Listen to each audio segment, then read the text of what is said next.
Welcome back to All-Star Paris 2014. Let's get to the main event. It is Game 1 in the All-Star Finals between SK Telecom, T1K, and OMG. The entire week has been leading up to this championship game, this title game, as it were.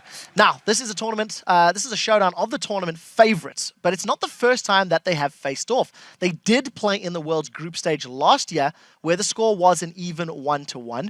And much like the Season 3 World Championships, it is Korea versus China in the final. But this time, OMG will be the Chinese team that'll have a chance at doing battle with SKT. Let's talk a little bit about SKT and how they have been struggling in Korea's on-game net champions, but they've really showed up big here against international competition. They haven't really been pressured, I feel, this tournament at all. Impact in particular, he's had some stunning games. His Shyvana play has been great. Crepo, what's your take on Impact? I mean, just solid. Every game he seems to play, whether it's due to his own laning ability or just SKT's decisions in the game regarding lane swaps, he comes out on top most of the time. And if he doesn't, in the odd chance he doesn't, then his team just plays around to make sure he doesn't fall behind, because SKT will punish you and just put your top laners, the enemy top laner, so far behind that the game just snowballs out of it. And one of the very strong points about Impact, he is, correct me if I'm wrong, the only top laner in Korea who plays Trundle? One of them at least. But one of the certainly few who the does. most prominent. Yeah, one. so one of the few who plays Trundle. Going has played Shyvana 4 times already. Could be one of the reasons they want the red side, so they can then counterpick Shyvana with a Trundle for Impact. I think Monty has something to say. It's a nice one t-shirt you have there. Yeah, you've dressed up. You've dressed up for this game. I did, yeah. Talk to me about the Look like team. a I mean, male. we know where your allegiances lie, but what is standing out? Who is standing out on SK Telecom? I mean, I have to say really Piglet, and we've talked about this a little bit before, but in spite of all of the troubles that SK Telecom has had, he's been the consistent one. He's been the guy who's been keeping them in, even in the losses. He has this Twitch play that's just great. His Kog'Maw also way up there. Of course, his Vayne, sensational. And he's a very interesting player. He's very emotional. He is a bit cocky, like many AD carry players seem to be. I don't know why that's like a trend with AD carry players. Because we're just the best. Just the see right there. Free go. They are, not Thank you, you. Freak. They are. But yeah. 1 minute after this. I'm on. Okay. Yeah, Piglet, he really values winning, and we've talked about this a little bit before, but after a flawless season, after a 3-0 victory in Champions Winter, he cried on stage because he felt he didn't perform up to his normal standards, and he also just practices all the time. He's known for practicing something like 16 hours a day on average, so he's a workhorse, and it really shows up with consistency in his results. Well, we'll need to see how the team shapes up against OMG, who are on the other side of the rift. Now, the last time OMG played against a Korean team in an international event, it was at the World Cyber Games, where they actually lost to CJ Blaze in the finals. So they do have some experience. OMG were at Worlds last year. Cool was playing for them. He's here. He's subbing. He just won Crepo's MVP award. So they, as a team, they seem to be doing quite well. Alan in particular stands out. His Thresh is my favorite Thresh of the tournament. Freak, what do you think? Yeah, he's an amazing player overall. I mean, mechanically down the line, the rest of these guys are awesome. But Alan, if you give him an initiator, someone who's actually good at it, not like a Nami or something, but you give him Thresh, you give him Annie, even Leona, something like this, that works for OMG. They are a team that goes in, they find a kill, and they just go for it. And they don't always know if there's other guys down in the fog of war, but if they find someone, they're going to hit that guy. I just wonder if SKT is gonna answer to that and just ban out Alan's champions, because they'll most likely be kind of picking their solo lanes, so they'll leave something up for the bot lane and just play whatever matchup comes out of it. I wonder if they're gonna hit him, or if they're just gonna be too proud for him and say like, well, you can pick whatever you want, we'll just outplay you. Most impressive thing for me, though, he has the highest kill participation of everyone at All Stars. I believe it's like 74-75%. So he's basically part of everything OMG does when it comes to engaging fights, when it comes to setting up kills. And this is actually where SKT might punish him, because he tends to sometimes go a little bit too over-aggressive.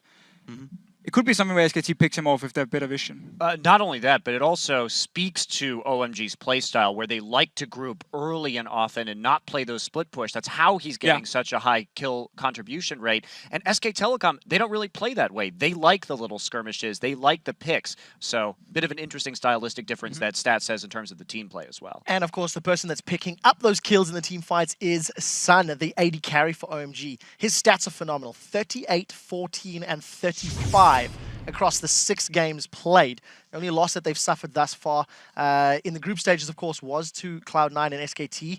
They smashed Cloud9 when they were playing in the semi-finals yesterday. Sun in particular has stepped up. Deficio, AD carry and support. I mean, you like Alan. What's Sun doing for you? Well, for me, he's actually been the best player for OMG this tournament, and the dual lane itself is where I feel OMG has the advantage over SKT and can actually try and win the laning phase and use this, because whenever Sun is fed and going to team fights, they know they have the damage they need. We talked about how they build comps around him as well, so he can always do a lot of damage in these fights. And then it also comes down to this Twitch pick here, because he picked it yesterday against Cloud9. He actually has a KDF 29 in the 2 wins where he played Twitch. Picked it, of course, plays it. Could be either a ban or a first pick potentially for the teams. Well, we will have to see how that plays out. OMG's individual ability to make plays, I think, is going to be very crucial for them in gaining a lead against SKT, because we do feel SKT has the better macro strategic rotational play, as it were. Gentlemen, this series decides absolutely everything. So let's get your predictions now for who will be named the All-Star Champion 2014. Keep in mind that this prediction will be worth a hefty 5 points. I do feel like we know where these predictions will be, but let's lock them in nevertheless, starting with Deficio. Right, so even though you look like a mailman in your little suit here, I still have to go with SKT. I think the solo laners are going to carry it for them. Bot lane-wise, as long as they can survive laning phase, SKT got superior movements and better solo laners. Moving along. Couldn't agree more. I mean, no surprise. I'm going for SK Telecom T1K here. They've just shown more throughout this tournament, and seems like OMG really has a lot to pick up on in terms of that big picture strategy. Yeah, I should really start investing in some SKT props. I really feel out of tone here. I've borrowed a scarf and all, but no, I'm going for SKT T1. Yeah, solid. Strategy-wise, individual-wise, everything has been said before. SKT for my vote. Well, I'm going the same as I was the entire tournament. I'm still going OMG. I've got the scarf as well. Once again, it's here, and it's here to stay. I think these guys are aggressive. They're going to make the moves. And the thing is, they're proactive enough that even though SKT likes to make these picks, make these rotations, kind of get people off guard, OMG is going to be there first and be there with more people. I will have to see. You have stuck with OMG all tournament the very first time I asked you about them. Let's check those predictions against the numbers on lolesports.com, where it looks like you guys are picking SKT T1K to triumph over OMG by 64%. They are the favorites. It's OMG that has to step up. It is time to send things down to the cast of this and get into our first match of the best of 5 finals. But first, this is the matchup that many fans actually wanted to see at Worlds last year. Both SKT, T1K, and OMG are looking forward to competing against each other in this All-Star final, and they both hope to walk away as the All-Star champions.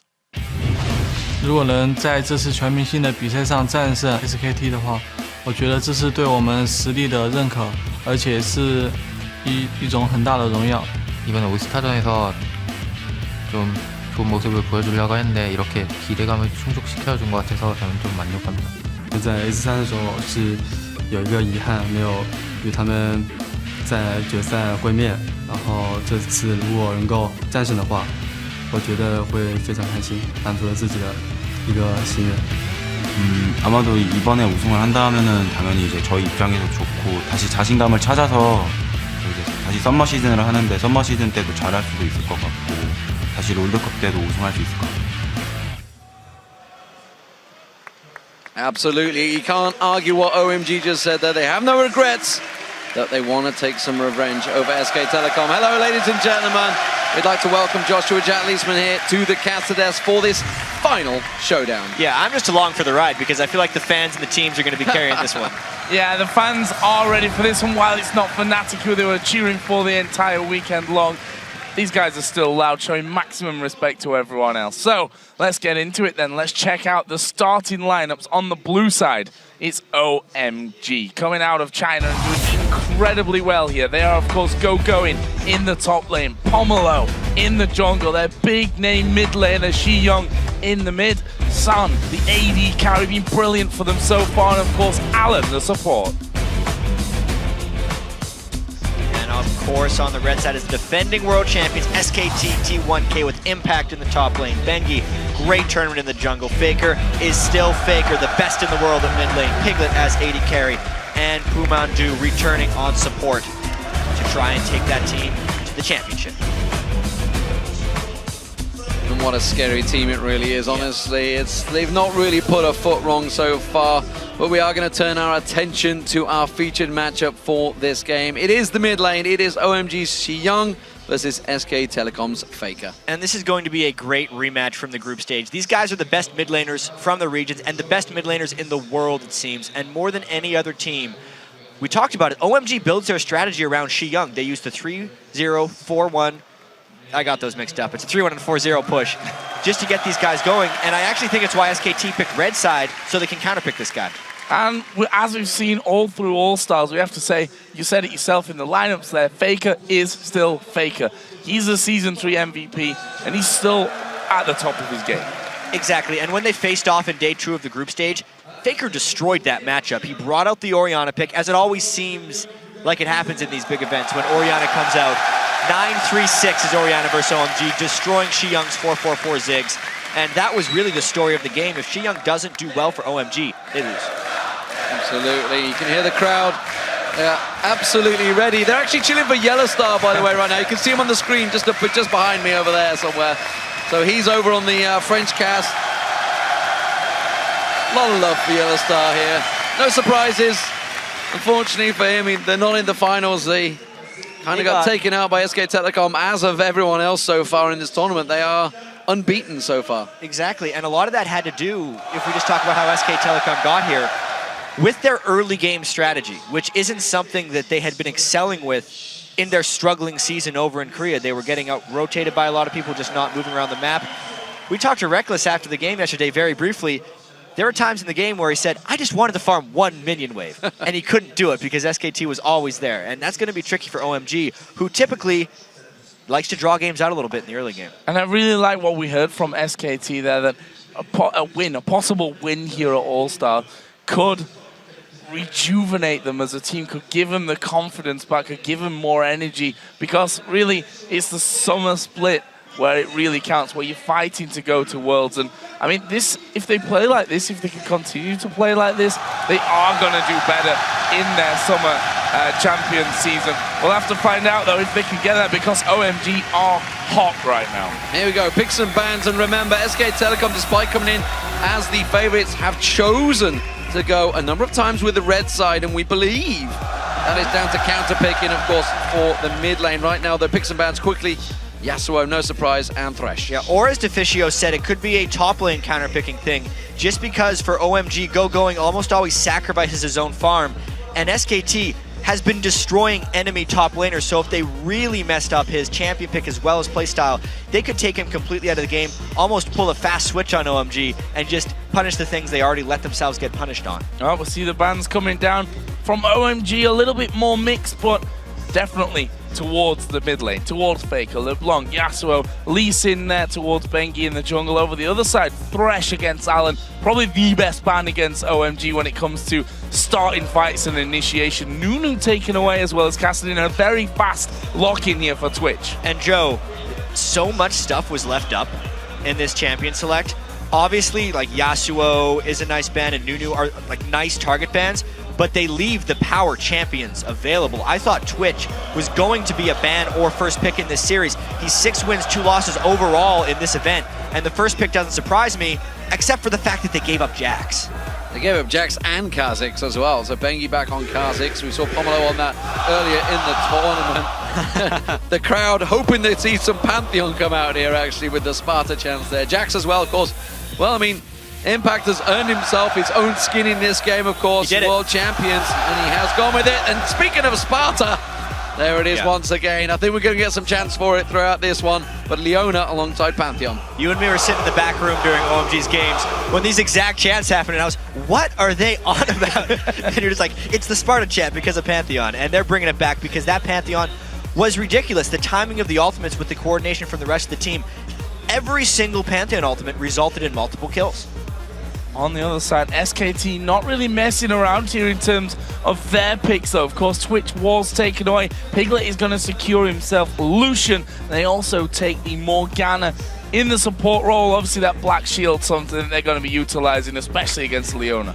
Yeah, and speaking of supports, I mean, obviously we've seen Piglet tweeting out, it's on the top already right now, the fact there is an OP support they're going to release. Pretty sure Morgana's not it. We've seen that a number of times, so we're not going to get to see it this game. We're going to be able to get to their OP support at some point, maybe once they're up 2-0, if they want to do another statement game. The one thing that this does tell me about the champion select is SKT is absolutely using this side to try and go over the mid lane. Syndra sneaking through. Xiang has some impressive stats on Syndra. We saw it earlier in the tournament as well. He was 5-0 in LPL and he's had a massive win against Taipei Assassins, dominated them along with Renekton. He's never lost with it in pro play. He drew a bunch of bans for it over in the LPL. And then you also know that they picked the Renekton right at the end. Something like 28-2 in competitive play as far as going to Renekton. But the Orianna is what Faker played in day one. It's the just play it against everything mid lane matchup. If you play it well enough, you can beat everyone. And that's what Faker's going to end up going with. I'm very surprised that they would use their last pick on a generalist mid laner like that while giving them Syndra, unless they're just trying to demoralize them in game one. Well, we saw Faker on Orianna against the Ziggs, a similar champion in terms of there's a lot of skill shots in there, and the extra speed boost. We saw how much Faker dodged in the laning phase in particular. Of course, later on he was doing it all over the place, but in the lane phase, he took so little damage because he was dodging everything that they were throwing at him. Thing is, though, I see that from the Ziggs, and Ziggs spells and skill shots come out a lot more slowly than Syndra stuff does. Those Syndra stuns, when you're timing it right, feel instantaneous a lot of the time. This would be the statement game for Faker if he can destroy Xiyoung's Syndra 1v1. I don't think destruction is actually in the cards here, but I've been wrong before. With this two very good team comps, that's for sure. This is the first match in the series. It is about to begin, ladies and gentlemen. We want you to head over to Twitter and tell us who you think will win this one. Hashtag OMG win or hashtag SKT win to @LOL Esports. And we will maybe check those out and pick our favorite ones and see how you vote on this one as well. And aside from not having the Thresh because it was banned away, this very much looks like the most comfortable team composition OMG could have coming into game one. Absolutely, yeah. Obviously, Thresh not being there and having to play against Morgana with Leona is going to be a bit of a difficulty for them. But this is as good as it's going to get for OMG, team comp-wise. So here we go, ladies and gentlemen. Game one about to get underway here at All-Star in Paris 2014. OMG from the LPL in China up against SK Telecom, the reigning world champions, and of course the champions of the OGN Winter over in Korea. So, out of the gate here then. Last time we saw Faker and Orianna, he got a bit of mind games going on early on, dancing around in the mid lane as he dodged skill after skill after skill shot. And now we see OMG, though, grouping up here on this bottom side. This is all 5 players for the Chinese side. My question is, are they going to be playing early aggressive in this? Key things to note, they've got a ward SK Telecom on their blue buff, so were OMG to go in there, it'd be a simple case of moving over the map for SKT. And SKT has had some inconsistent level 1s. They had a fantastic one against, it's Cloud9 in the group stage, but a pretty weak one against Fnatic in game 1 of yesterday. That's kind of a defensive ward that SKT's put up, warding their own blue like that. Well, no surprises with the votes there. 80% of you voting on SK Telecom already. And we're not too surprised by that one. I think it's fair to say that about matches what our analyst desk came out with the votes here. Of course, SK Telecom coming in big favorites for this tournament. OMG were always favorites for reaching the finals. We'll see whether they can go one step further and take down the reigning world champions. And I think the big thing that we know right off the bat here is with these guys both having 4 versus 0 stacks, it's going to be a mid lane isolation between Xiyoung and Faker. This is exactly what I came to this match to see, is to see which one of these guys was better in an isolated 1v1 scenario. We just got through a bunch of 1v1s and 2v2s. We've got another one here in the finals. So blue buffs then, as we expected, will be swapped out. OMG getting the one from SKT's jungle, same over the other side of the map, which leaves Xiyoung and Faker to duel it out in the middle lane with Syndra versus Orianna. As I said before, Faker pulled off some moves, that's for sure, in the last game that he came out with the Orianna in that mid lane. But Xiyang, you can't take anything away from him. His Syndra performance has been absolutely top-notch, world-class. Probably best Syndra anyone had seen when he played it in the group stage against TPA, as far as the way he took control of the game afterwards.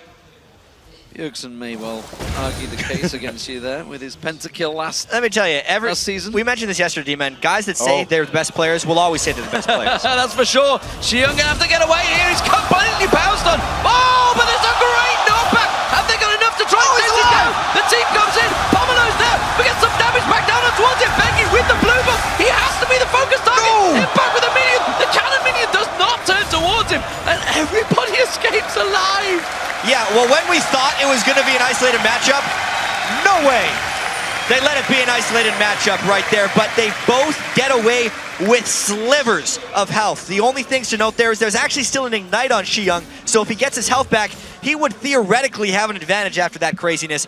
They are going to be camping the crap out of this mid lane from both sides. Almost as if they figured that both teams wanted the isolated mid lane and then made the move to come to that mid lane just because they expected the opposition not to do that. There is Xiyang once again. Actually, Mondo is playing very aggressive between towers there. They've got 3 men on this mid lane turret. Pomelo's going to try and come around, but this is going to be hard to take back. And I think, Joe, the isolation mind game is exactly what these guys were thinking, and that's kind of part of SKT's early game planning.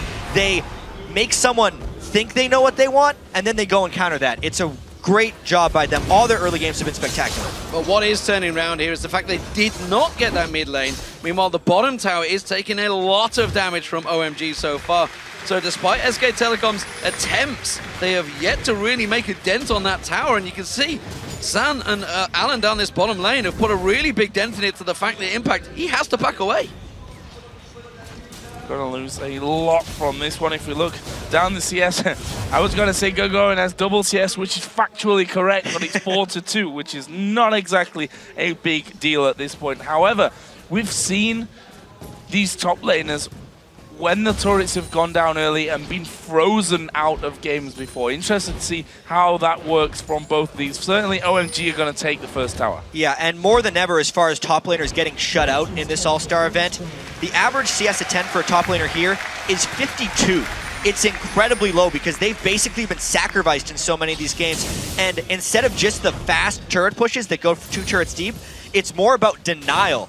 And OMG, for instance, is a team that's very willing to let that happen. Going, despite his good performance this event, 46 CS at 10, he's really just going to survive. And this game is no different. If we did CS at 5, it would be 5. Well, currently it's the mid lane we wanted to talk about. Going on Renekton. It really is one of the best 2v1 champions out there you could hope for in this kind of setup, and maybe that's something that they planned to go ahead with. Going does manage to call out his minions there, keeps himself that double CS just about, but we do see Sun and Alan changing of the guard in the top lane. Does mean that the duo lane's now up there, and of course the tower advantage for OMG.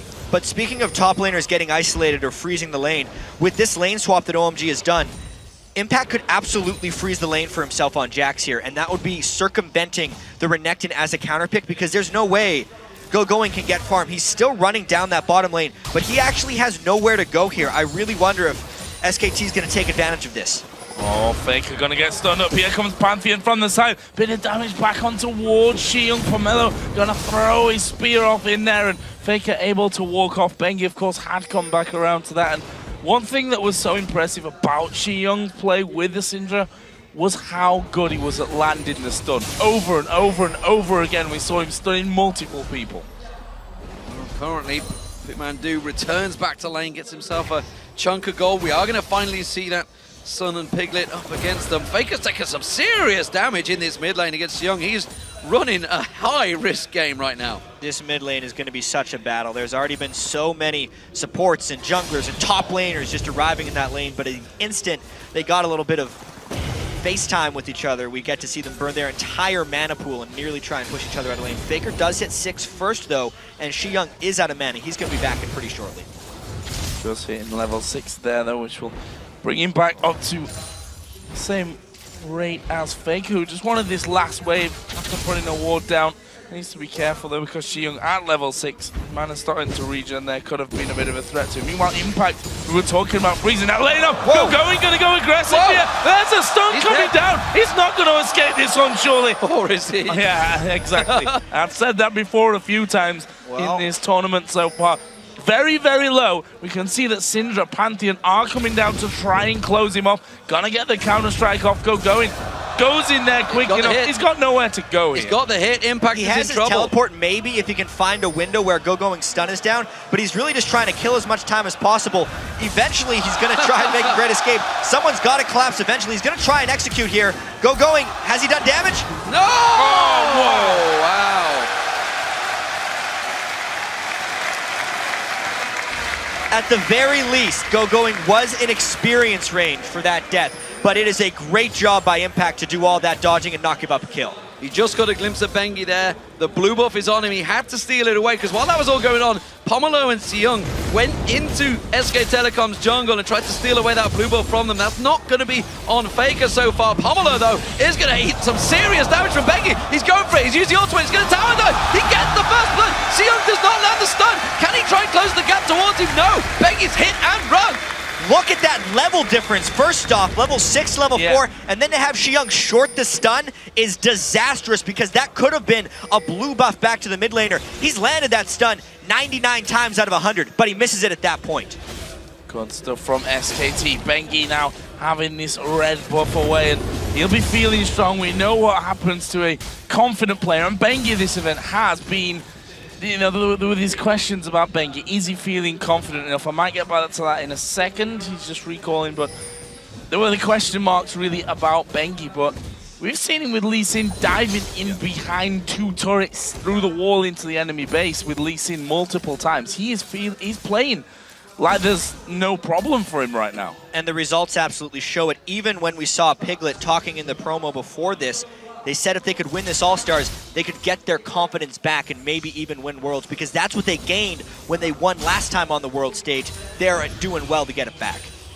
And you gotta wonder with OMG, this is, I always feel, the crucial moment for OMG. Do or die for themselves, not for the opposition team. When they all hit level 6, the aggression gets turned on. And it can either go big or go very, very badly wrong. In the first game of their best-of-3 against Cloud9 yesterday, OMG was in a similar situation, maybe even worse. They were down a couple thousand gold, really losing out on pressure, and then they turned some nice team fights. But that was against a team that's not as good as SKT. Cloud9 is not on their level, and SKT very rarely gives up any type of lead. Oh, Sun here actually getting away. And that's the funny thing, because that's what OMG do. They team fight incredibly, incredibly well, and if you can't have enough of a lead for them going in, you might be in danger later. Bengi's coming up here. Sun is trying to recall. It's just around the corner from Bengi. He's not going to spot him. He gets away. Morgana coming up. This could actually be dangerous for SKT if they play it wrong. And this is, like you said, where OMG absolutely has to stay alive with all the danger going through.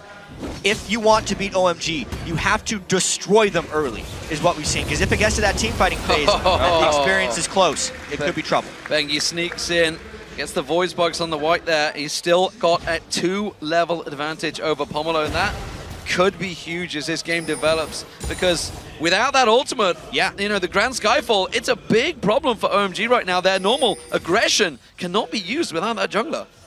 Especially with how great their Pantheon ults have been, their team is kind of waiting on that to create pressure plays. But the more blue and red buffs, the buffs that give the most experience and also have great catch-up mechanics for junglers who are behind, if SKT keeps stealing those, they can actually keep Pomelo behind in this match. 8 people up towards that top lane with the Pantheons there as well. So many, so close to being something big there, but in the end, neither team, I think, feeling the confidence of wanting to go forward and fight. Also, the fact is Faker, 108 to the 86 CS of Xiyoung, has a lot of gold to spend right now. Already got that Chalice in there, of course. I want to talk about the top lane as well, because they've obviously been down farming that bottom lane. 63 to 56 CS in favor of Jax.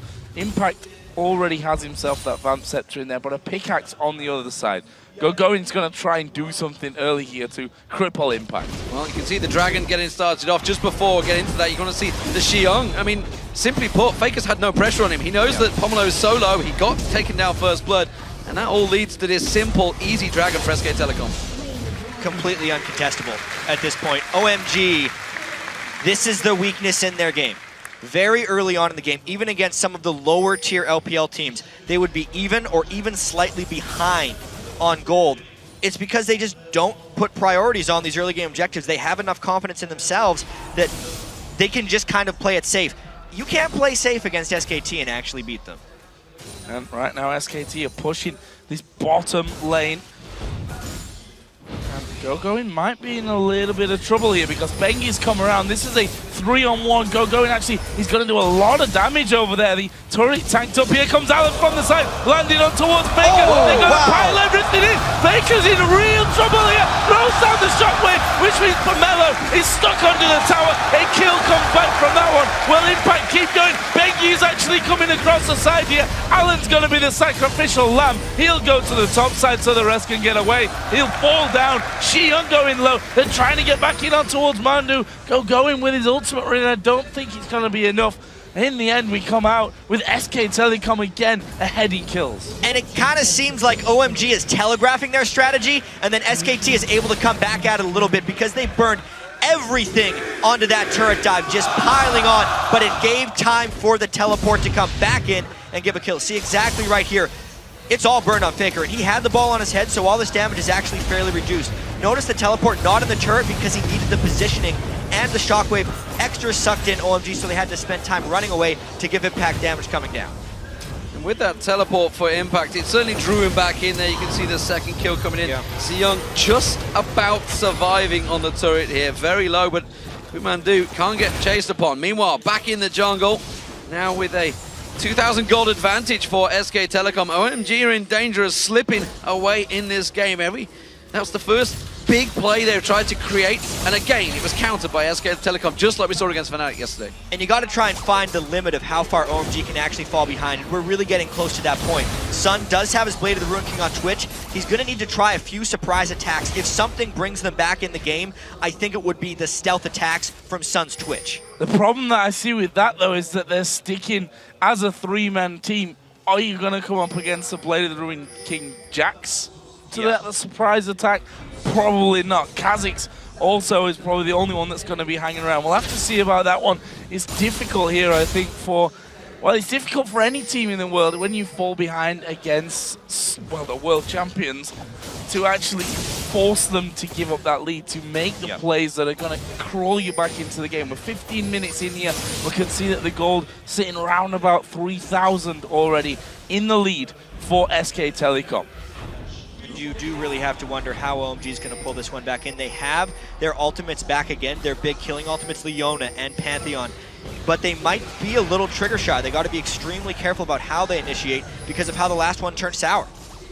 You can see OMG playing very defensive, and SK Telecom stealing away all that vision that OMG had worked hard to put in there. Pigwall taken down, they pull the trigger on Xion, gets drawn in there. He's going to get taken down before they can join the fray here. Bengi pounces on towards him, Faker gets taken down as well. Sun's managed to come in, close the gap here. Bengi's going to flash away from this one. Pumandu's in all sorts of trouble. He goes down to GoGoing. It's a 2-for-1 this time to OMG, and they're pushing the mid-turret. Whoever shows their hand first here is actually falling short in the team fights. They are very low here pushing the mid lane, and Impact is absolutely full health. It means they have to back away. It also means that Impact's full health because he wasn't even involved in that one whatsoever, trying to get himself down there in time.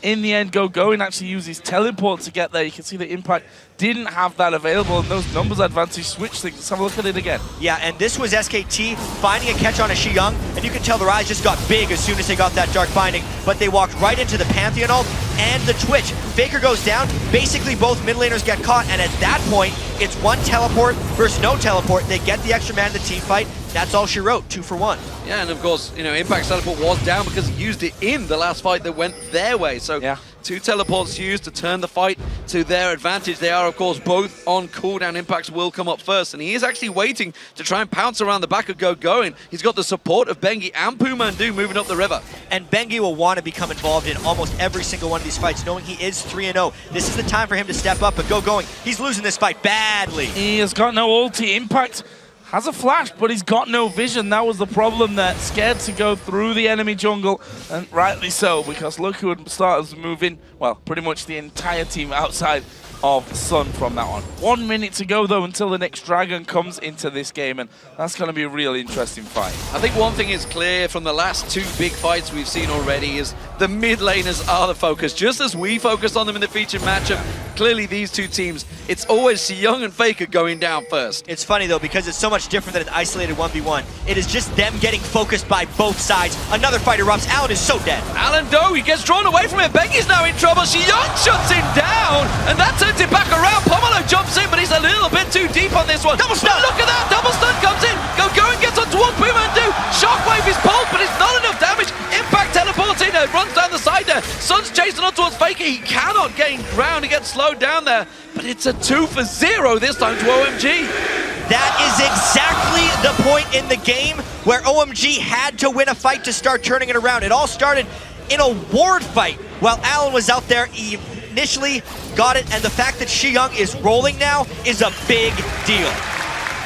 Young 2-1-3. Themes finished, and that's some good gold from that, but let's have a look at it again. You see Bengi trying to get the wall. Yeah, I thought for sure Alan was dead here, but because the Dark Binding held him down for so long, and he had that Eclipse Shield up, he barely survived, and it actually pulls SKT in to the Pantheon, and pay attention to Young. He shorted that stun at the start of the game. This one was right on the money. Gets them both, and allows the rest of OMG to pile on, and they pick up 2 kills in that fight. Really strong performance again, and we said it before, we've said it time and time again, and that's what's happened here. The OMG, the further we go on into the game, the bigger these team fights become, the stronger and more confident they seem to get. Look at the jungle. Pomelo was 2 levels behind. He's now a level ahead of Bengi. He's managed to gain 3 levels from somewhere, just simply jumping in with those Skyfalls and gaining the kill assists. It is working out in his favor, and once again, this time, finally, Faker gets himself a blue buff. Exactly, and that's why these mid games are so important, looking at the jungler levels, is if the jungler is behind but then gets involved in some kills, gets some of the buff experience, there are those catch-up mechanics in the jungle that when you add them to the one-team fights, slingshot them ahead a little bit. We do have to note, though, that during the replay, the Dragon was taken by SKT, which keeps them about 2,000 gold ahead. But as we saw in the last few fights, that 2,000 gold would matter to other teams. It doesn't really matter for OMG because they team fight so well. And SKT have the added bonus, I think, at this point, that Jax is only going to be getting stronger. Orianna's only going to be doing more as this game does go along. So we'll see how that one develops. But Xion getting rolling is definitely a scary, scary prospect for SK Telecom. Can pretty much stun up an entire team if you're positioned incorrectly, and then it becomes easier for Alan to land his CC, or the other way around, of course. We've seen it from both players so far in this game. But Impact again getting back into that split push role. Got himself a Phage now added in on top of that Blade of the Rune King. Thought they were maybe going to try and go for going there, who wisely backed away. They got a bit of vision down in the river to OMG. They might lose this turret though. Oh! Shockwave pulling in Alan, but not really doing a great deal to turn it around. The tower will go down though. So SK Telecom, as we saw Monte Cristo pointing out in their previous match back at the Worlds, using an ultimate simply to try and draw that attention. Here we go though. It's going to be the Spartan jumping on Impact. Man drop coming in. There's a good stun on towards going. Flash used early here by Impact. Dominus really want him. Don't see him getting away from this one, but the rest of the team may come around from it. Mondoos tries to get in there.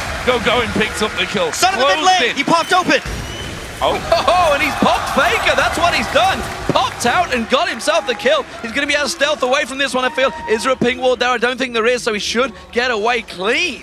We asked the question earlier about who Sun would actually pop open on in this fight. It couldn't be Jax, it was tricky to do anyone else, but Faker could not deal with it. That Blade of the Ruined King burst is why Twitch is such a priority pick. He literally just ran up to him in stealth, blew him up while the ball wasn't on top of his head. Oh, it was even on top of the ball, just too much damage, knowing the shockwave was down. Not even close, that one. Look at OMG here as well. This is something they've done constantly well. Pick up picks across the entire map, set up the traps inside the enemy jungle. SKT are going to once again vision down! Mandu, you're in trouble now, my friend. He's already used that black shield. He's got his ulti on, but Pamela will finish him off with a spear. That's normally an SKT trap when they get into the enemy jungler, but there's so many wards from OMG. Right now, they're trying to pull off their mid-game pressure play, and SKT is desperately fighting back. Also, when SKT lost a lot of their games in Korea, it was Mandu solo trying to get vision control, and he couldn't do it. The team has to stick together through adversity. OMG are finding picks in the jungle here, and honestly, there is a lack of vision around that area, which is the only time they managed to find that little gap, because you can see all across the map there is a big wide berth of jungle. Bengi shows himself in this top lane. There was a gigantic wave, and despite the fact that OMG obviously got a kill on Mandu there was a giant wave in the top lane, there was a big wave in the mid lane, yet they got 0 objectives and simply a kill on us support. And the objective balance in this game is pretty even right now as far as turrets go. The gold difference is really just in those dragons that SKT have been able to pick up. This has a big danger here. Even though OMG has been winning a lot of fights, since they have bounties built up on a couple of their members right now, and they've actually killed SKT a fair bit, if SKT wins another fight, they win the game pretty much. With Dragon at 1.5 minutes away and SKT having the control of it so far, I have to wonder whether fight could happen here or whether SKT will simply be gifted that Dragon. OMG not really made much of an attempt, to be honest, to get vision control down on that bottom side. Alan may just throw one over the wall just to be sure on that. Perhaps he doesn't. He's just going to make sure that he gets the vision away. Meanwhile, Faker here in middle. They could get closing in, but look how many wards are there. If we see a Dragon fight, as OMG is now trying to get vision control because they returned, the item differential on our featured matchup, the mid lane, is huge. Xiyoung beat Faker to that death cap despite having a lower CS number because of the kills and assists he's picked up. Those stuns are really hurting, and he would be able to shut down Jax if he jumps into a fight before Jax can become powerful. Yeah, keeping the wave pressure on the bottom going in Impact. Just off at the side, Alan gets caught by a dart binding. That pink ward will get cleared out. Big fight for vision. Blue buff up. Bengi caught out there. Takes a burst of damage. That is the jungler down. He's going to have to back to Fountain or go into this fight low hit points. Well, he does have the ultimate and multiple shields if they do try to go in. So even with about 60% health, it's theoretically possible for SKT to still have some control if this Dragon spawns in 15 seconds. OMG holding firm here.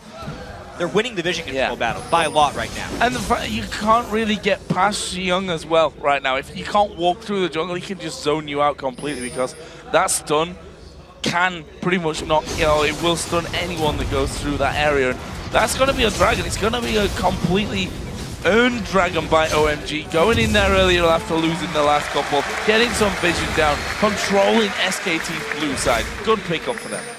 Xiyoung nearly went blind there into that bush, and you could tell immediately stepped away.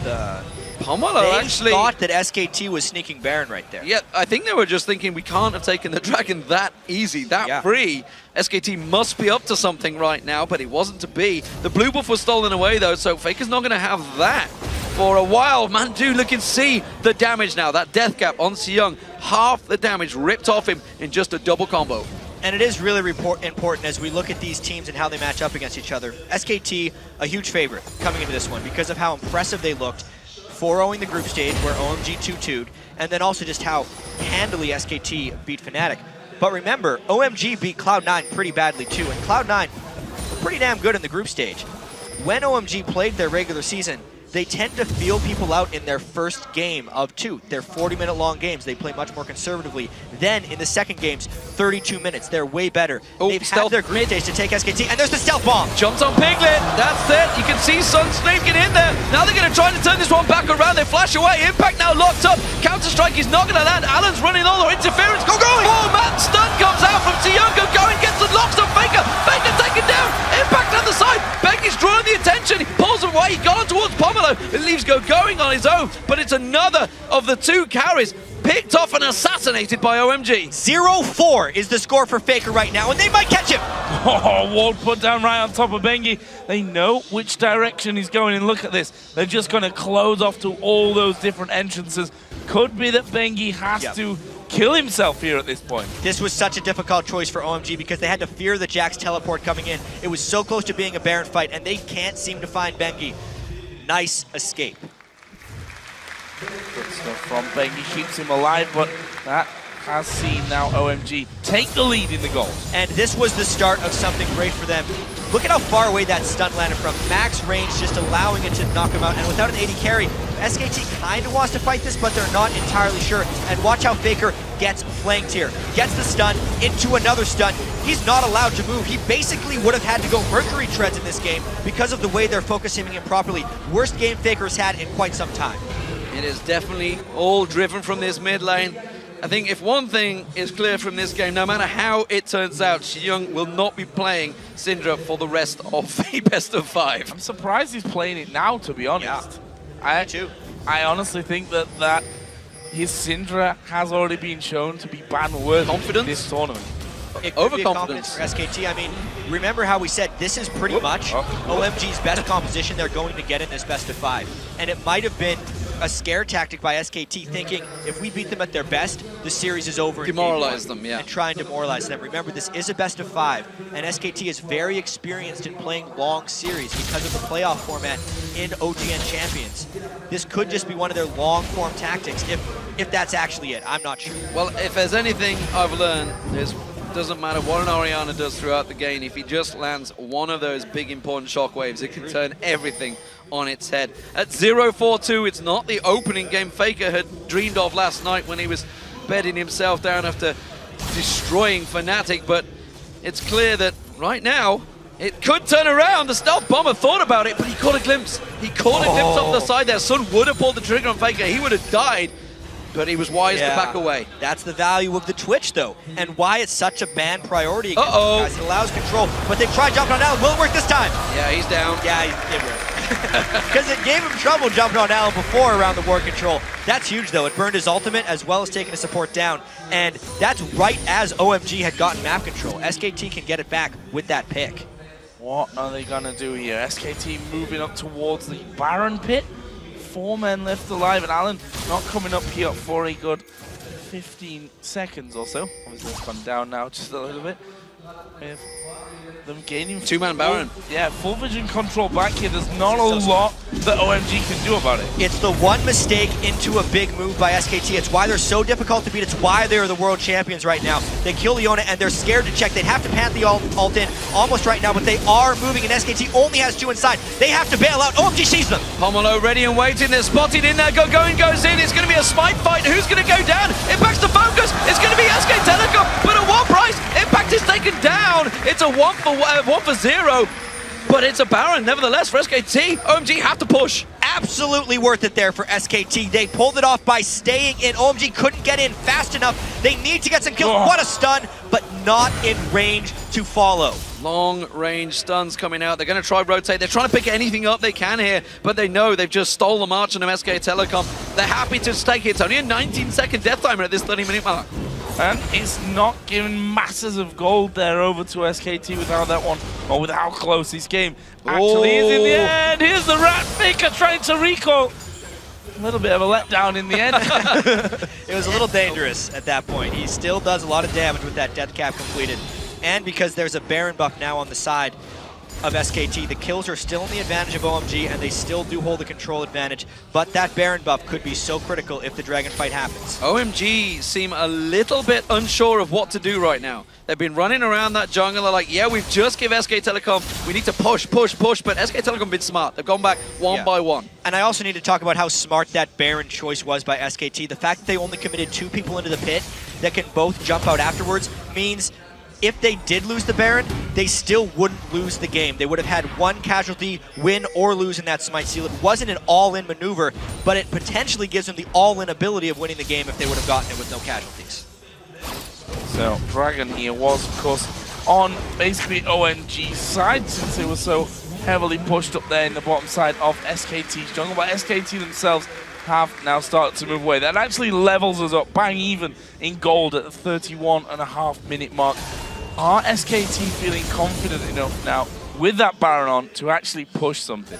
Well, 2 minutes still remain on that buff, so they've got plenty of time to try and push an objective. You can see that clearly it is the top they are focusing. Impact already pushing it down there. And OMG not going to be able to react to this one. I think this is an inner turret gone. As far as the items go as well, Sun has went for an Infinity Edge over a Last Whisper, which you see oftentimes as that third item. It means he's not necessarily going for tanks, but instead wants to cut out squishies. If he actually gets jumped on by Bengi, he can't blow him up. He needs to get a stealth attack, which means if SKT groups up properly with this Baron buff, they can really push some type of edge. And sticking around there, already doing some good damage. Xiong going to be a constant threat for them, though. A big group stun into Alan's Solar Flare and the rest of the team diving in on top of them. Something that SKT have already felt the pain of, and there is a stun onto Impact, but they can use Faker. Where's the extra damage that he's now finally got himself built up to have a go at things? The ball goes onto Impact's head. Wanted to maybe jump in there and get the shockwave off, but they've done some damage. SKT are very, very apprehensive about fighting. Both these mid laners have so much zone control of this lane that is just keeping both entire teams back from going in. Yes, a catch on someone who's not a Jax or a tank on OMG side could create something crazy, but they are playing so cautiously because the mid laners are just so scary right now. Remember, Jax is the only one that does not have that Baron buff, so he's not going to be regenerating that hit points like the rest of his team. And they are unable to break the deadlock here. OMG have done a good job defending this turret. And I'm so pleased that this game, oh, that's a Dark Binding. He has his Zhonya's. He's in a bad spot. Oh, and he flashes out. Pomelo's going in. Really, really good flash from him there. We saw it was timed perfectly. Everything going his way. They couldn't land. Faker didn't actually go for the shockwave in the end. That's how quick he was at getting away. Maybe enough for the turret hit, though, here we'll see. No flash, no Zhonya's. It's incredibly difficult for them to hold because the zone control, he can't take those risks anymore. He's one binding and they would lose maybe even an inhibitor. They give it up. Going is too low. They have to give it up, like you said. It's a hard-fought turret, but it is only one turret. It was a sneaky Baron that got them it. We'll see what objective control they can gain from OMG's jungle off this one. A blue buff steal is the first. SKT trying to strike back here in the late game. And this is why I'm so excited that this game has actually gotten to this point, because we've heard so much and seen so much of OMG winning every game they get to late with even gold, but also SKT with their legendary world-class coordination. Who's going to win out? Is it OMG with their late game? I have to give them the advantage in this one because SKT has won so many games early and OMG has been in this situation so many more times, just not against teams at the same caliber of SKT. It's going to be fascinating to watch. I think Sun is also one to watch. We just saw him farming a bit down on the bottom right now. Phantom Dancer, Blade Rune King, and that Infinity Edge. Surely the Last Whisper will be next on the cards, and anyone that he catches up on, he's going to die in a 1v1 scenario. If you don't deal with him in team fights and you're grouped up wrong, he's going to rip through you. And it's something you can look across the board on and see. If you look at the gold, you can see it's a clear edge for the carries. That's what's needed to be. You look at Xiong in that mid lane. He's a clear item ahead. He's got that Zhonya's, as we just saw, making him basically saving his life in that last fight. He's already now moved on towards the blasting one, heading towards potentially the Void Staff. And Faker's still an item behind. The whole reason that the gold is actually in the side of SKT is there's 2,200 more gold on Pumondu than there is on Alan. Alan's gotten cut out a few times. He hasn't generated nearly as much gold with his face in the mountain as there has with the Frost Queen's claim on the other side. But that Morgana gold is mainly just in utility. It's not like he's built up any damage. He's got nice bindings. But those 2,000 gold on a support don't give the same type of edge as the 2,000 gold spread across the carries. So Sam continuing to farm his way up. He's now past the 300 CS mark as SKT like, where are they? Okay, they've just spotted Leona down by the bottom side. Do they have the wrong Baron timer? I think they're a minute off, yes. Yes. They were banging 1 minute too early. Exactly. It happens to the best of teams, Jack. Pressure. That's pressure. Right there. I mean, that is completely pressure right now in this situation. It even shows that even the reigning world champions can get things wrong. Everyone in the world right now that is in charge of timers would be like, see? Well, basically they're like, Leona's gone, but Baron's come. Well, this is easy Baron. Oh, wait. Wrong timer. Oh, man. But the interesting thing about that is OMG needs to get vision control right now, and all of SKT's mindsets are thrown off. It's not like they were just a minute close to Baron. It means all of their pre-planning was a minute early. The deep wards they placed now have time to get cleared out. The traps that they were going to set, they kind of have to set again, and it takes longer than 1 minute to set up a perfect Baron play. Xiyoung has managed to get in and steal the blue buff while that was happening on SK Telecom. So again, that is huge. Like you say, Faker, the SK Telecom's timers were just knocked out of whack completely there. Oh, Faker stole away there one. Well, that happens to the best of us too. Get your blue stolen away by the enemy mid laners. They still both have blue. That's going to be absolutely huge for these guys. Item-wise, as far as mid laners go, despite the 1,000 gold lead, it's just that blasting one, so they're both incredibly scary. I would argue that Faker could obliterate the team just as well as Xiyoung. Big stun versus Shockwave. But as far as AD carries go, Sun is massive when compared to Piglet. And speaking of Sun, you can tell the game has slowed down, but SK Telecom have stayed grouped. Faker was caught out a number of times, but Sun was trying to get into that stealth bomber rat, but it has not worked out because SK Telecom is staying clumped. They are staying or at least within range. Impact's the only guy who's gone solo, and honestly, I'd probably pit them pretty even right now. This is super scary though, because they're going to send Renekton for him, and Jax can only, well, Renekton can only hold off Jax for so long. The scaling of the overall team comps does favor SKT with the Jax, Kha'Zix, Orianna, everything going. OMG is known for their tremendous late game team fighting, but they don't have a tremendous late game team composition right now. As we get later and later and the gold gets higher and higher, this Baron play could decide the game. Now we see Impact already moving down. He's a level behind GoGoing, but the rate that he's taking down minions here, that's not really going to last too long. The rest of SKT just hang fire by that Baron pit until they can break the defenses, and putting a ward down in there is going to give you literally 2 seconds of vision, and then you're going to lose it again. And with all the pink ward control around the Baron pit, Sun can't actually make it in for a surprise attack. This laning catching is gone. OMG likes pulling so much of their stuff from the mid lane and playing around Baron, but it's SKT has reversed the roles. They're the ones who are using Baron to force team fights. Let's see how OMG tries to adapt to this one. They took the Baron quickly down to just above half hit points there, and OMG are playing a risky game. Every time they try and sneak in and just get a ward down, it seems that they are really risking their lives. Impact is backing away from that bottom lane. He's moving up towards this Baron now. He's got to be careful because he actually may come around. He's going to sneak the Dragon down, so he's giving yet more gold advantage for SK Telecom. Yeah, at this point in the game, the Dragon's worth almost they're pushing mid. Baron. Mid lane push though, this is going to create something fast. This is a tower. There's no way that they can stop this one from happening. SKT are still on Baron. Actually, he's not taking much damage whatsoever. Oh, that's a full stack Jax. I don't know if he can take him on. Yeah, he's going to try though. He's definitely going to try for this one. There's the ulti coming in. Counter-Strike will go off. Doesn't actually get the stun. SKT stopped doing the Baron. They backed away, and GoGoing's actually going to keep chasing onto Impact. We've seen already how slippery this Jax is. Not sure he can do it. I mean, this could go on for quite some time. There's actually a Pantheon all trying to come down, though. They're trying to corner him in. Cancel it. It's coming back soon, though, when he cancels. Pomelo making his way down here. It's going to be a 2-on-1 very soon. Impact still fully stacked here. Dodges out of the counter-strike. That's problems for Impact now. There's the stun coming through there. He's going to get a leap strike once again. There's a slice of dice. He's got away. The rest of his team are now invisible. Actually, they may well group up and fight in the mid lane. Xiyoung's got out of position in the mid lane. He's having to get a goal. Becky jumps in towards him. Xiyoung manages to flash away. Sand comes in. He's on Faker around the side. Xiyoung uses it. Sonya's hourglass left and right. But that's going to be the taste of fear. Should be enough to take him down. No, the stun bomb. Oh, no! Sun taken solo as well. Tries to get him and get the kill. He's going to keep on chasing, and Sun gets away as well. And now GoGoing on Piglet. Onto Piglet, it's GoGoing that goes for that one. Pomelo coming in as well, and wow, couldn't quite move forward. But what a...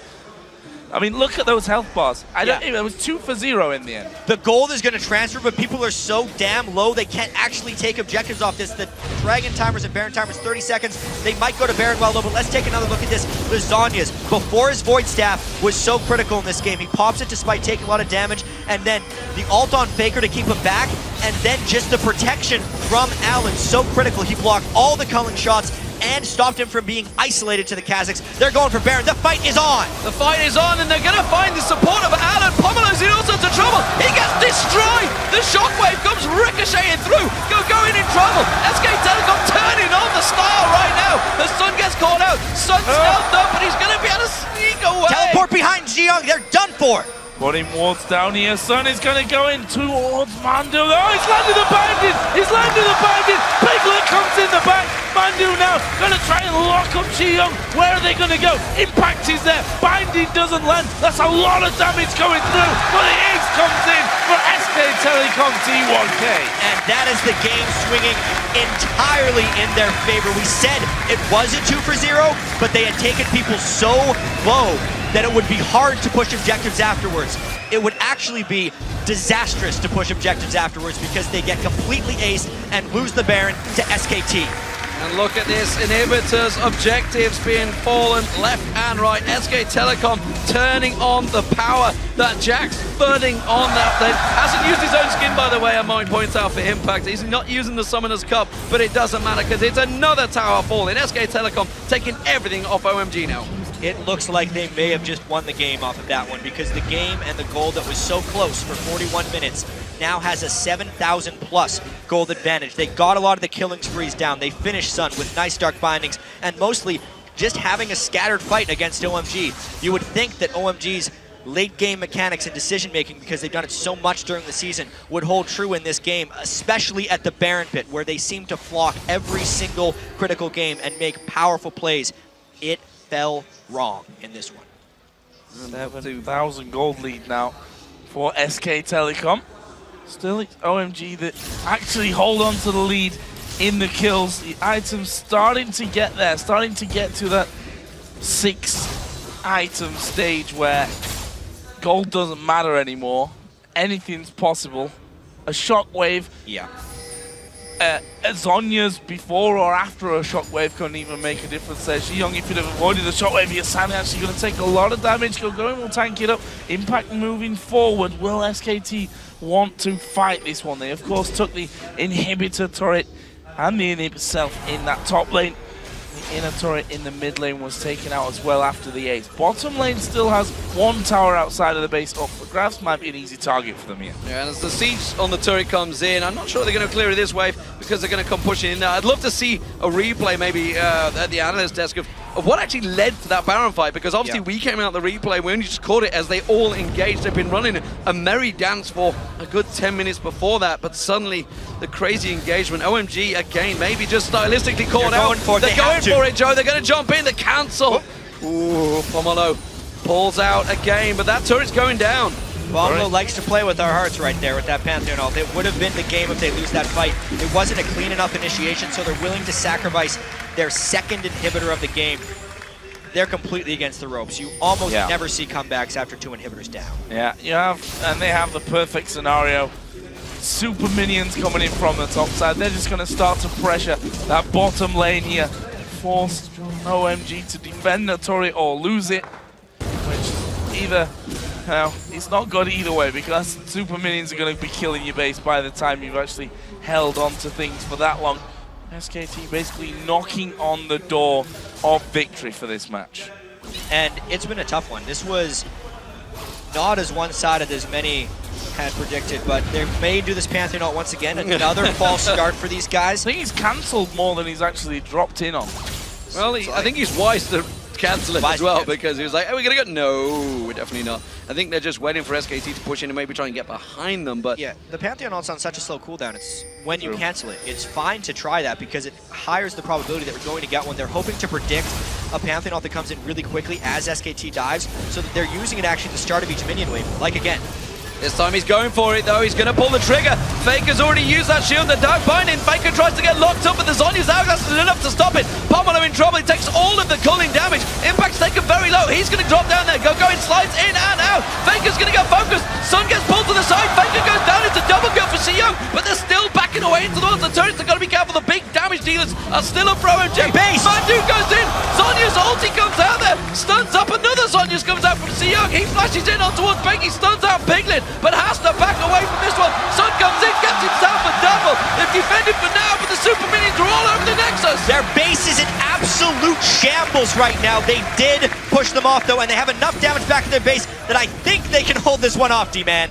There's a lot of super minions actually coming back in from this one though. It's going to be close, but I think, as you said, they are going to hold on to this base just about, and it's exactly what we touched on earlier. A long enough fight, and that was a hell of a long fight down the bottom to have those super minions basically win the game for you. We actually did see it in a Ice vs Fire game though. Impact has his Jax teleport up, and there is a ward There was a ward inside the base, still is. It's got another few seconds on it. We'll have to watch for that during the replay, but this fight was actually a perfect Zhonya's by Faker. All the damage got thrown on and it didn't get him, and they still won the fight. It was late game Sun opening up at the right time, and Shiyung keeping himself completely safe. Shockwave only hit one because Faker had to use it while he was dying, could not position it any better, and they ran them down just barely, as SKT was seconds away from winning this game. This fight goes a few more seconds, Minions actually end the game for SKT. Yeah, really difficult scenario for OMG to be in. Here is SKT now spawning back out. As you mentioned, teleport is available. Ward's timed out. Yeah, the ward timed out. That's the critical thing. So, safety reigns right here, but Baron in 1 minute 35. If the middle inhibitor respawns, which it should in about a minute, they would be able to contest that Baron. And if they want a clean fight, they could push it right back up against SKT. The chances are slim to nil, though, because most likely, instead of just opting into a 5v5 against SKT, SKT is going to try and trick them a little bit, find the advantage, because they have a lot more cards to play with. Yeah, and they have that teleport still on the cards, as you mentioned. Impact in there. OMG trying to set up a sneaky gank here. Is it going to be Impact down the bottom? The rest of SK Telecom are heading towards that Baron already. They want to clear the vision. Look at this, the stealth bomber. It's worked well so far. Solar Flare lands down towards him. He's got nowhere to jump to. The counter-strike goes through, but Impact is down. That's a very important kill. 70-second death timer, 50 seconds on the Baron. There is no way he actually makes it for the spawn of the Baron, so if OMG goes strong at this one, pushes up the mid lane where the super minions are, they may actually take an uncontested Baron or push up the mid lane. The only counterplay SKT would have would be to try and backdoor something. They just can't make it into the base. I was going to say, where is Faker going there with his Lich Bane? They're going straight up the heart. They're going to try and win the game here. If SKT defends, think of the dive potential. No Leona ultimate, but they're going for a lot of objective right here. Faker's going to try and come around the back here. He's going to be important to watch. He realizes he can't. There are wards in there. He comes in. OMG are 30 seconds still. 30 seconds, half a minute until Impact can come back into this fight. OMG scared. They've caught Go going. Will they follow through on it? Looking for the stun here as well. Is Shiyung and the Indians surely going to go down. Surely they can't hold on to this one. They take it. They come back off. Baron is live. The big engagers are down, remember. Solar Flare was used. It's only just come back off cooldown. They may try and do a turn here, OMG, if SK Telecom chase too hard. But OMG took so long on the inhibitor that Baron is a big option for SKT right now. Impact is up with teleport, and they took so much damage from that bait inhibitor right there, they basically can't contest. Alan peeled off. He got vision in the pit, as you mentioned, but they have to back away. I think it will be Baron. You can see Gogoin's actually backing away. The rest of the team are moving back to the pit, but that Baron's going to go so quick here. They have to go commit. It's not going to be. SK Telecom take Baron. After they went for the inhibitor, it's the straightaway choice by SKT to go for Baron, because OMG would have lost the game if they went for it. With the minion wave in the bottom lane, even if they got a 5v5 or 5v4, Impact teleports bot lane ends the game. It was a lose-lose situation there for OMG. After getting the inhibitor, I think they could have gotten a Baron if they wanted it, only the Baron, but instead they chose the inhibitor. I think that could be a very costly choice, knowing that they have naked inhibitors with no turrets defending them against a stronger late-game team. They need the Baron buff for those team fights, and they've given it up to SKT with that inhibitor choice. Impact just trying to push those super minions back, but trying just obviously a matter of time. No problems for him. Him tanking all those up and will push it back. They've got 2 open inhibs to finish off. The 4-man team over the other side. Not really pushing per se here. They're pushing the waves through, but a little bit apprehensive of going too far up there and having a quick 5 versus 4 happen on them. Yeah, OMG are running a dangerous game there. They knew the Impact wasn't with them, so they were trying to see if they could sneak something. Shiyung was desperately trying to stay stealth in that bush at the side, hoping that someone would come face checking towards there, but SK Telecom far too wise to fall for them tricks, and they're going to have a naked fight around this inhibitor. It's going to be about whether Pomelo can land another nice Pantheon ultimate. He has a really nice pattern that I think almost every professional Pantheon player is going to copy, where he checks that ultimate every time he might want to use it and decides whether to actually go in or not. It kind of lowers the cooldown of the Pantheon ultimate as far as, the cast time when he goes in. Expected initiation with the Pantheon ult when they go for that first inhibitor, unless SKT very smartly pushes 1-4-1 split push with Jax, because Renekton can't handle him. They've got a real problem with Jax because he can solo it. Shiyung got out, Zhonya's goes down. Now, where's he going to go though? He's going to get caught out by the Connie. The damage is in there. That is it. SK Telecom catch down one. Alan's all out of position now. They're going to try and come back on towards Bengi. Pomelo comes around there, so they do lock up Piglet for a short period of time, and it's only a matter of time that the Nexus turret's taking all of the damage. Shockwave misses nothing, but it does not matter. Game 1 goes to SK Telecom T1K. And what a game that was. 51 minutes for the first one, with more kills actually going to OMG. At the very end, it actually did come down to the mid laners blowing Zhonya's together, but the team of Faker came through to finish. Absolutely crazy game. Luckily for us, guys, it's a best of 5. Still such a long way to go in this one. We talked about it earlier on. The SKT decided to run with the red side for the first 2 games. Well, they only decided for the first one, and OMG decided it for them for the second one. Well, with how prominent blue side first choice is, when you pick red on the first one, you're basically opting in.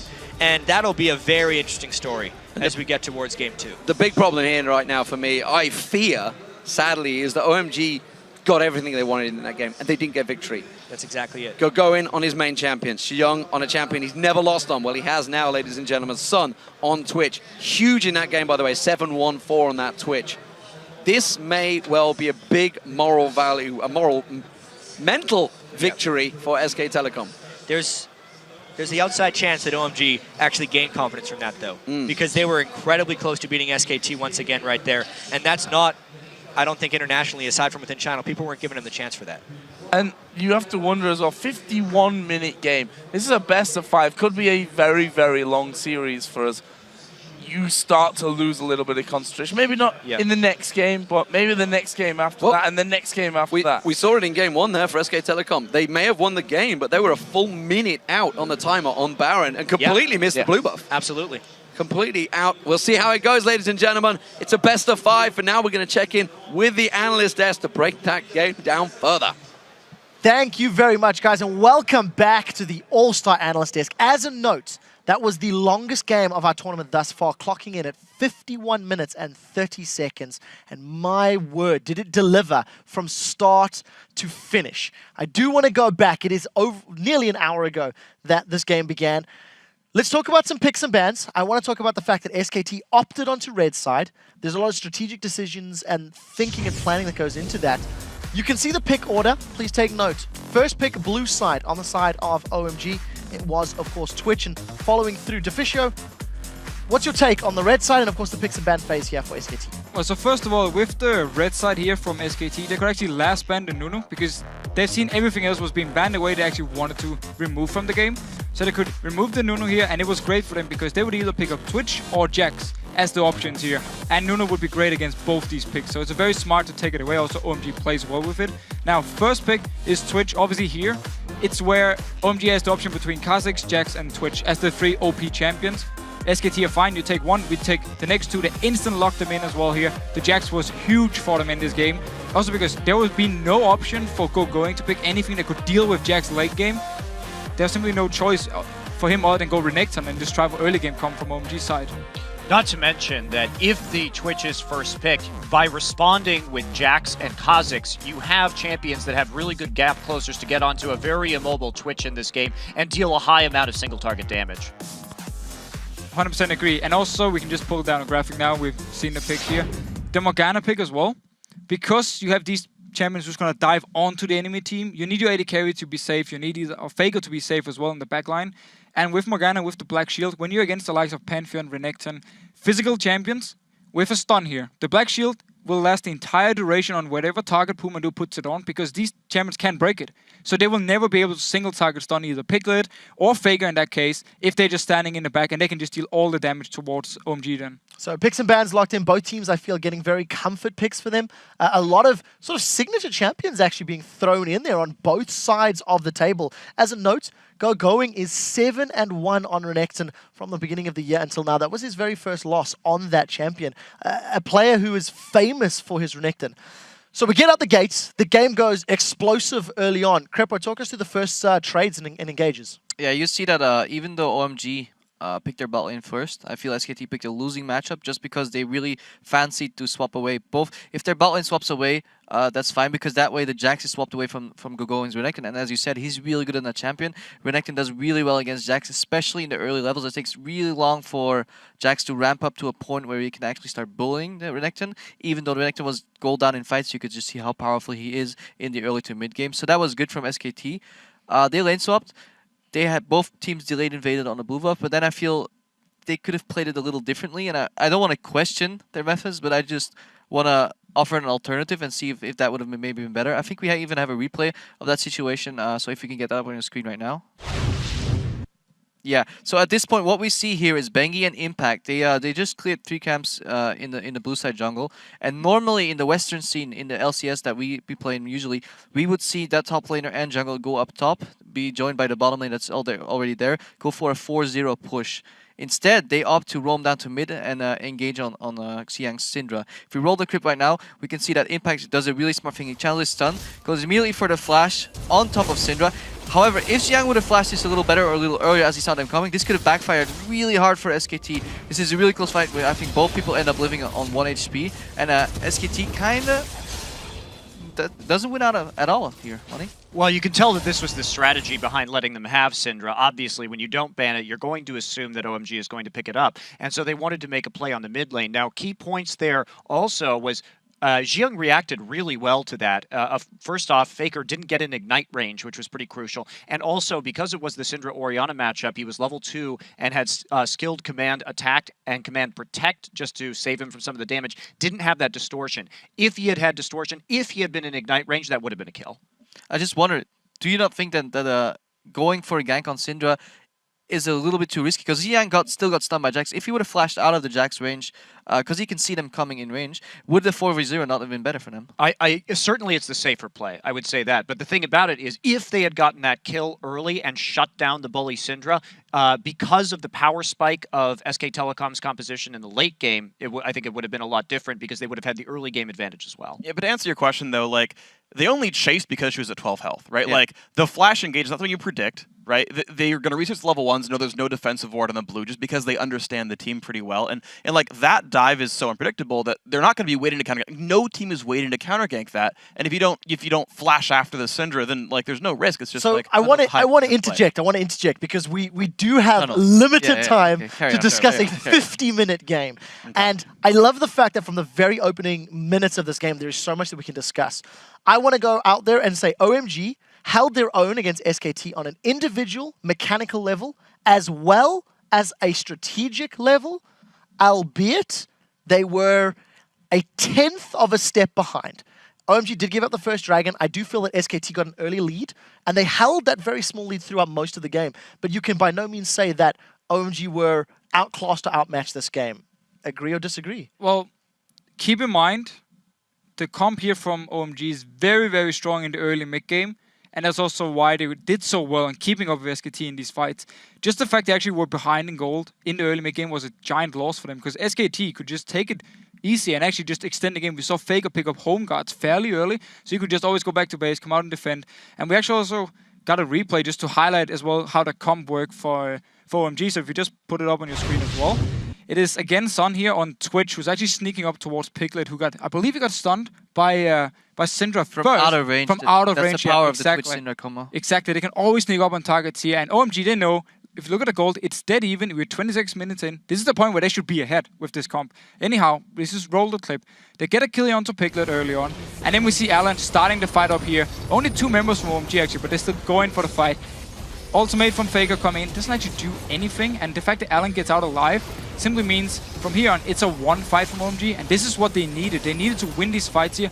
However, Monty, you know exactly what they did wrong afterwards. Yeah, the problem here is that we do see Bengi hopping over the wall, and if you guys remember, Alan is going to try and delay him right here, and he's going to hop off. Now, if we look at the way the minion wave was pushing in this instance, it was actually, there was a huge wave pushing into the mid lane, and unfortunately, OMG decided to try and chase Bengi through the jungle instead of actually taking the tier 2 turret immediately in mid, and therefore maximizing their map pressure and advantage in that situation. So just let Bengi go, definitely not worth it. And the other thing that happened right there was the Bengi, there was a teleport used, and that allowed a counter teleport later from Impact, and that was pretty significant. Yeah, I think at least 3 different occasions we saw OMG miss out on an opportunity to take a free tower. Even when they were grouped up around the tower, they were hiding around the corner, trying to make a pick on the tower instead of just hitting the tower. And it just shows that OMG is not as aware of these objectives as SKT, and it indicates that why SKT is so comfortable picking these late game champions on first rotation. They pick Kha'Zix and Jax on the purple side. They maintain vision control in their red jungle. Even when they fell behind, they just put a lot of pink wards in their red side jungle. They're near Baron with good vision control. They can catch over the wall. They even call Alan once he was trying to get vision in.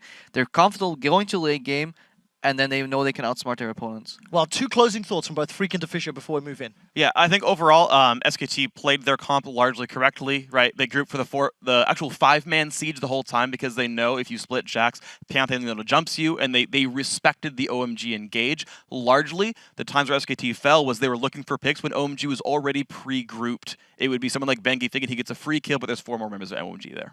Fisher? I just want to give credit to OMG. Even going late game, they managed to keep the game going. There were often times where a little bit aggressive, maybe over-aggressive, where they use multiple globals to try and pick up some kills, and then SKT could respond back because Impact saved his teleport. He could go bot lane, they could bait out the Baron, that's why they picked up the first Baron as well. But OMG still managed to actually keep it going, and the team fights, especially from both Ziyang and Sun, were perfect. Like, the positioning for both of them were so beautiful. And if they can continue to do this, maybe get a little bit better late game comp and still hold on in the early game, they might be able to take a game. Well, we'll have to see if they can, because that first game was a hell of a match. We do have to jump to a quick break. When we come back, we're jumping into game 2 between OMG and SKT T1K. Do not click away. The All-Star 2014 Finals will be back right after this.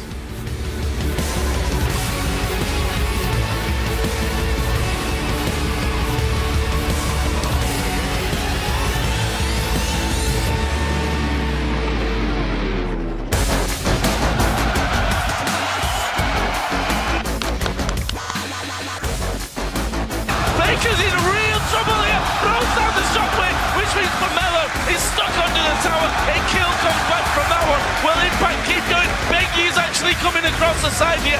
Alan's going to be the sacrificial lamb. Another fight erupts. Alan is so dead. Alan Doe, he gets drawn away from him. Bengi's now in trouble. Young shuts him down. And Alan's running all the interference. Go going. Oh man, stun comes out from Young. Going, gets the locks on Baker. Baker taken down. The fight is on. The fight is on, and they're going to find the support of Alan. Pomelo's in all sorts of trouble. He gets destroyed. The shockwave comes ricocheting through. Going in trouble.